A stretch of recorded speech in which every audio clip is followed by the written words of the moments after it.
Good morning, class 8th. This is your second worksheet, and now we are going to discuss it. Lesson Article A and the, Part 2.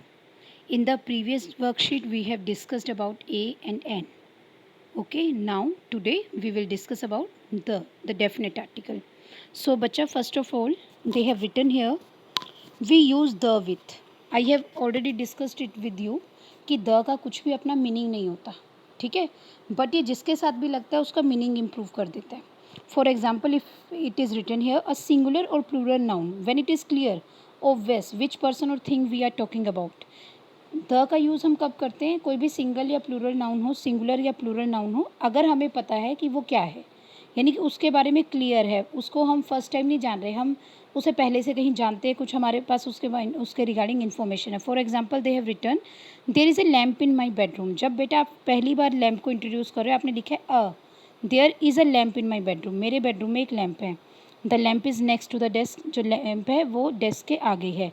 तो जब आपने पहली बार उसको introduction दिया, ए लगाया, पर जब आप उसी के बारे में दोबारा बात करें, दैट मीन्स अब आपने उसके साथ अपनी फेमिलियरिटी शो कर दी है, तो you will write the lamp is next to the desk. वो जो लैम्प है वो डेस्क के पास रखा है. Here the is use to specify that we are talking about the lamp that is in my bedroom. यहाँ पे द से क्या पता चल रहा है? हम उस लैम्प के बारे में बात कर रहे हैं जो कि कहाँ पर है? मेरे बेडरूम में है. Next, anything which we identify immediately. कुछ भी जिसको हम आइडेंटिफाई कर लेते हैं तुरंत से. We watched the new cartoon movie last night. हमने कौन सी कार्टून मूवी लास्ट नाइट देखी? नई वाली. कौन सी वाली? नई वाली. उसकी स्पेशलिटी क्या है? वो नई वाली थी. Musical instrument, the violin, the guitar, the drums, the flute, the Piccolo, ये सब बेटा आपके म्यूज़िकल इंस्ट्रूमेंट्स हैं, तो इनके नाम के आगे आप हमेशा द लगाएंगे. शी प्लेज द पियानो, वह पियानो बजाती है.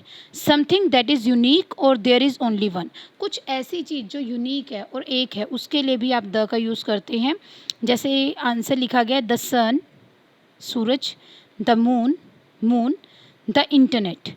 अब देखिए एक चीज़ का मैं आपको बताती हूँ, यहाँ पे थोड़ा सा प्रोनाउंसिएशन का फ़र्क पड़ेगा.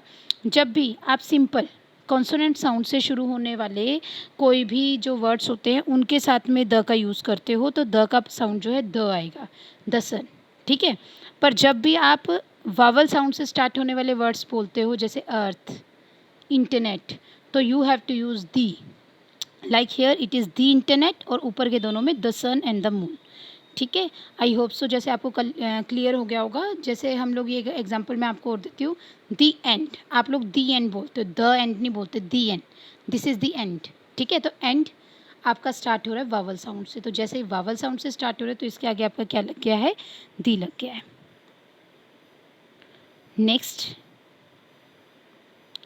Names of rivers, seas, oceans, mountain ranges and deserts always in capitals. कभी भी कहते हैं कोई नदियाँ होती हैं, समुद्र होते हैं, ओशियंस होते हैं, माउंटेन रेंजेस होते हैं, रेगिस्तान है, कुछ भी, क्योंकि वहाँ पर उनको आप प्रॉपर नाउन बना रहे हो तो उनका फर्स्ट लेटर तो कैपिटल हो जाएगा और उनके आगे द जरूर लगेगा. जैसे the Ganges, Ganga, the Arabian Sea, अरब सागर, the Himalayas, Himalayas, the Sahara desert, Sahara desert.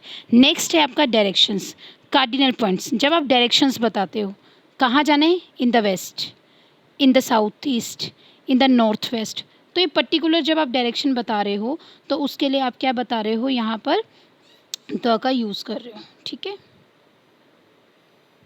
Now अब हम देखते हैं हमें कितनी चीज़ें समझ आई हैं. So choose the correct article a, an and the, और फिर आपको इनको फिल करना है. All the students were present, सभी स्टूडेंट्स प्रेजेंट थे. तो स्टूडेंट से ए और एन तो लग नहीं से रहा, तो आंसर क्या हो जाएगा? द. ठीक है, सभी स्टूडेंट्स प्रेजेंट थे. Dash moon is shining in dash sky. Moon जो है यूनिक है, स्काई यूनिक है, तो इनके लिए आपका क्या लगेगा? The. The moon is shining in the sky, तो यहाँ पर भी द आएगा. चांद जो है आसमान में चमक रहा है. I think dash man over there is very ill, he can't stand on his feet. मुझे लगता है वो आदमी, कौन सा आदमी? वो वाला आदमी जो वहाँ खड़ा है वो बहुत बीमार है, वो अपने पैरों में खड़ा नहीं हो सकता. तो यहाँ पर क्या आ जाएगा? I think the man. ठीक है, the man over there is very ill, he can't stand on his feet, वो अपने पैरों पे नहीं खड़ा हो सकता.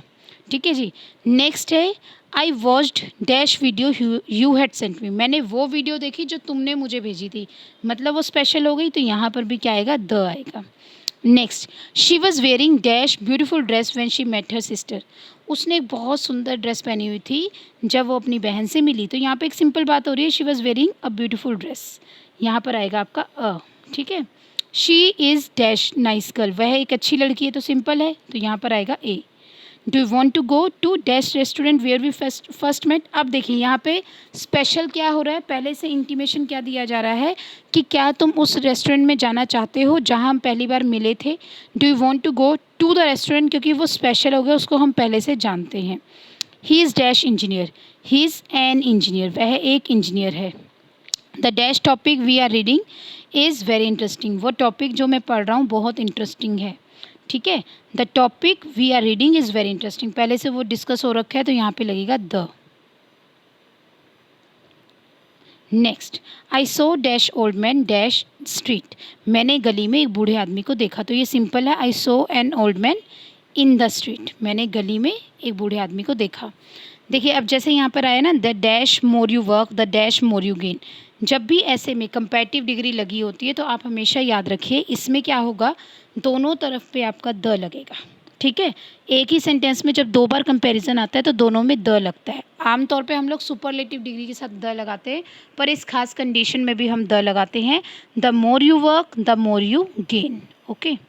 And the last one is he came here dash hour ago, वो 1 घंटे पहले यहाँ आया था, ठीक है। दी आर अगो तो हो नहीं सकता, ए आर अगो भी नहीं हो सकता, तो आंसर क्या होगा, एन आर अगो, वो 1 घंटे पहले यहाँ पर आया था। So I hope so you got my point. Till then stay home, stay safe, thank you very much.